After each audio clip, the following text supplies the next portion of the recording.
Hi, ഞാനിങ്ങനെ Instagram നോക്കുന്ന സമയത്തായിരുന്നു രേണു സുധിയുടെ ഒരു വീഡിയോ കാണാനിടയായത്.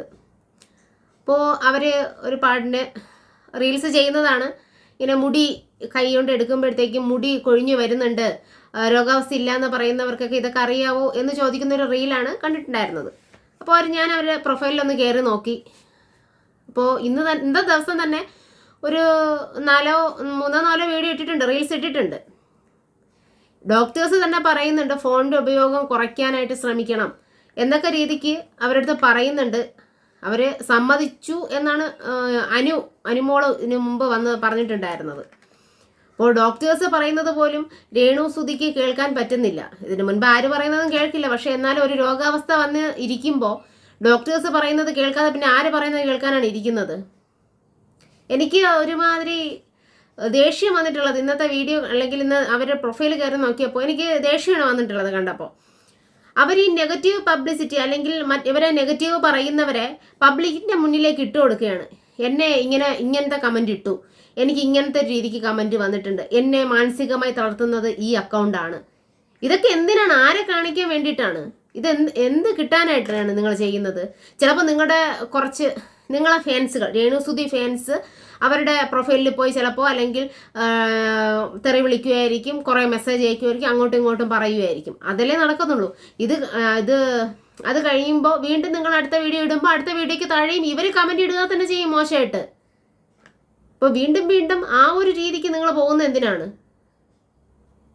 നിങ്ങൾക്കൊരു രോഗാവസ്ഥ വന്നപ്പോൾ യൂട്യൂബേഴ്സ് അല്ലെങ്കിൽ നിങ്ങളെ റിയാക്ട് ചെയ്യുന്നവരടക്കം നിങ്ങളെ വിട്ടുവെച്ചതാണ്. ഒരുപാട് പേര് കമൻറ്റിലൂടെ നിങ്ങൾക്ക് അറിയാൻ പറ്റിയിട്ടുണ്ടായിരിക്കും.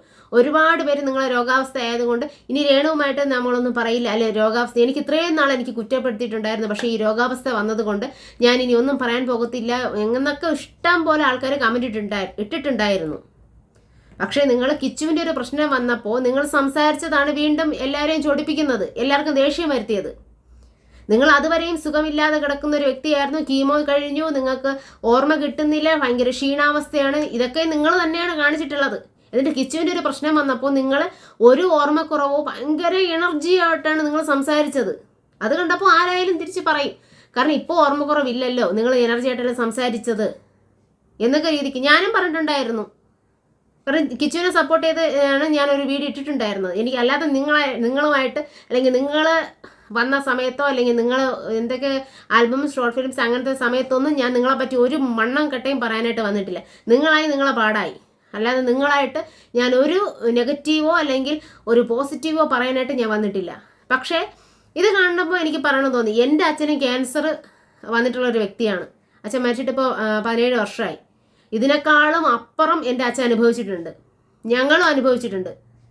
അന്നൊക്കെ ഞങ്ങളുടെ കയ്യിൽ പൈസയും ഇല്ല, ഒരു വല്ലാത്തൊരു സ്ഥിതിയായിരുന്നു. ഇപ്പോഴും ഈ രോഗാവസ്ഥകൾ നിങ്ങൾക്ക് മാത്രമല്ല, ഒരുപാട് ആളുകൾക്ക് ഈ രോഗാവസ്ഥ വരുന്നുണ്ട്, കൊച്ചു കുട്ടികൾക്ക് പോലും വരുന്നുണ്ട്. ആരും പബ്ലിസിറ്റിക്ക് വേണ്ടി ചെയ്യുന്നില്ല. ഈ നിങ്ങൾ മാത്രമാണ് പബ്ലിസിറ്റിക്ക് വേണ്ടി ചെയ്യുന്നത്. കമൻറ്റുകൾ വായിക്കുമ്പോൾ എനിക്ക് തന്നെ മനസ്സിലാകുന്നുണ്ട് അവർ ഇടുന്നത് വളരെ മോശമായിട്ട് തന്നെയാണ് മിക്കവരും പറയുന്നത്. കാരണം എന്താ, നിങ്ങൾ ഈ കാണിക്കുന്ന കാര്യങ്ങൾ വെച്ചിട്ടാണ് പറയുന്നത്. മുമ്പൊക്കെ സുധിയെ വെച്ച് പബ്ലിസിറ്റി അല്ലെങ്കിൽ സിമ്പതി ക്രിയേറ്റ് ചെയ്തിരുന്നു. ഇപ്പോൾ അതാ രേണു സുധി ക്യാൻസറിൻ്റെ പേരിൽ സിമ്പതി ക്രിയേറ്റ് ചെയ്തുകൊണ്ടിരിക്കുകയാണെന്ന്. ഇതിൻ്റെയൊക്കെ വല്ല ആവശ്യമുണ്ടോ പറയാനായിട്ട്? ഓരോരുത്തരെയും അറിഞ്ഞ് അല്ലെങ്കിൽ ആ ഒരു രോഗാവസ്ഥ വരുമ്പോഴെങ്കിലും കുറച്ചൊന്നും മാറ്റം വരുത്തണ്ടേ? നിങ്ങൾക്ക് വരുമാനം ഇല്ല, ശരി തന്നെയാണ്. നിങ്ങൾക്ക് യൂട്യൂബിൽ നിങ്ങളുടെ വീഡിയോസ് ഇപ്പം നിങ്ങൾക്ക് വരുമാനം കിട്ടാൻ വേണ്ടി ഒന്നും അത് കണ്ടില്ലെങ്കിൽ പോലും അല്ലെങ്കിൽ നിങ്ങൾ പറയുന്നത് എന്താണെന്ന് കേട്ടില്ലെങ്കിൽ പോലും അത് പ്ലേ ചെയ്ത് വെക്കുന്നവരുണ്ട്. ഞങ്ങൾ കണ്ടില്ലെങ്കിലും അതിൽ നിന്നൊരു വരുമാനം കിട്ടിക്കോട്ടെ, ഞങ്ങളായിട്ട് കഴിയുന്നൊരു സാമ്പത്തികം കിട്ടിക്കോട്ടെ എന്ന് പറയുന്നവരുണ്ട്. അപ്പോൾ നിങ്ങൾ അതായിട്ട് നിങ്ങൾ ശ്രമിക്കുക. നിങ്ങൾക്ക് നിങ്ങൾ പബ്ലിസിറ്റി അല്ലെങ്കിൽ നെഗറ്റീവ് പറയുന്നവരുടെ അക്കൗണ്ടുകൾ നിങ്ങൾ പബ്ലിക്കിലേക്ക് വലിച്ചിട്ട് കൊടുക്കുന്നത് എന്തിനാണ്? വീണ്ടും വൈരാഗ്യമല്ലേ ഉണ്ടാക്കുന്നത് നിങ്ങളുമായിട്ട്? അല്ലെങ്കിൽ നിങ്ങളുമായിട്ട് അവർ ഒരിക്കലും അത് നിങ്ങൾക്ക് നല്ല കമൻറ്റുകൾ അവർ ഇടുമെന്ന് പ്രതീക്ഷിക്കേ വേണ്ട. നിങ്ങൾ ഫോൺ നോക്കാതിരിക്കൂ കുറച്ച് നാളത്തേക്ക്. പണ്ട് നിങ്ങൾ പറഞ്ഞിട്ടുണ്ട് നിങ്ങൾക്ക് കമൻസ് ഇട്ടാലും ഒരു ചുക്കുമില്ല എന്ന്. ഇപ്പോൾ എന്തിനാണ് അത് നോക്കുന്നത് കമൻസ്?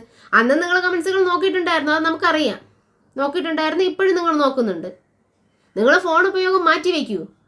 നിങ്ങളുടെ രോഗാവസ്ഥ നിങ്ങൾ നല്ല രീതിയിൽ നിങ്ങൾ ചികിത്സ നേടി നല്ല രീതിയിൽ തിരിച്ചു വരാനായിട്ട് ശ്രമിക്കൂ. നിങ്ങൾക്ക് ഒരുപാട് വർക്കുകൾ വരുന്നുണ്ടെന്നും നിങ്ങൾ സ്റ്റോറി ഇട്ടിട്ടുള്ളതാണ് കേട്ടോ. നിങ്ങൾക്ക് ഒരുപാട് വർക്കുകൾ വരുന്നുണ്ട്, നിങ്ങൾ തിരിച്ചു വരുന്നുണ്ട്, തിരിച്ചു വരട്ടെ. പക്ഷേ ഒരേ ഒരു കാര്യം, നിങ്ങൾ തിരിച്ചു വരുമ്പോഴത്തേക്കും നിങ്ങൾ അഭിനയം പഠിച്ചിട്ട് വരാനായിട്ട് ശ്രമിക്കുക.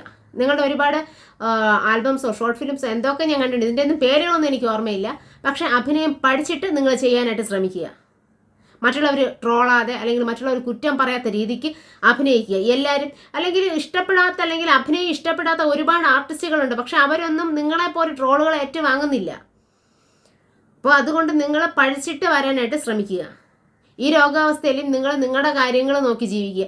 മറ്റുള്ളവരെ കുറ്റം പറയാനോ അല്ലെങ്കിൽ കിച്ചുവിനെ പറയാനോ അല്ലെങ്കിൽ മറ്റുള്ളവരെ പറയാനോ, നിങ്ങൾ കമൻ്റ് ഇടുന്നവരെ പറയാനോ അല്ലെങ്കിൽ നിങ്ങളെ മോശം പറയുന്നവർക്കെതിരെ പറയാനോട്ട് നിങ്ങൾ വരണ്ട.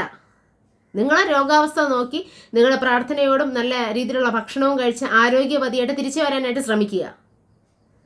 അല്ലാതെ ദയവ് ചെയ്ത് ഇത് നിങ്ങൾക്കെതിരെ പറയുന്ന ആൾക്കാരെ പബ്ലിക്കിലേക്ക് മുന്നിൽ സ്റ്റോറി ആയിട്ട് നിങ്ങൾ കൊണ്ടിടാനായിട്ട് ശ്രമിക്കാതിരിക്കുക. ഓക്കെ.